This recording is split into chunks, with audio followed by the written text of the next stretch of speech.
రాశారో చూడండి. చుట్టూ పారజూసి దావీదును కనుగొని.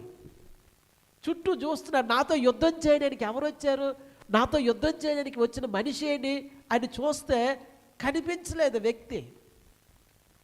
ఏమండి, ఇక్కడ చూసినట్లయితే ప్రియులారా, దావీదు గొల్యాతు కంటే సుమారుగా 4 అడుగులు తక్కువ ఉన్నాడు.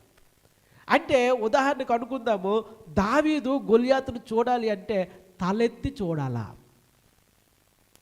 ఏమండి, అందుకే గొల్యాతు నాతో యుద్ధం చేసిన వ్యక్తిని ఎవరైనా చుట్టూ చూస్తూ ఉన్నాడు. చూస్తూ ఉంటే అక్కడ ఒక నిండు యవ్వనస్తుడు, ఒక టీనేజ్ కుర్రవాడు అక్కడ కనిపెడతా ఉన్నాడు.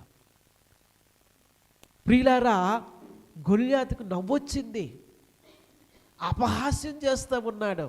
ఇక్కడ అంటూ ఉన్నాడు చూడండి, 43వ వచనంలో, ఫిలిస్తీయుడు కర్ర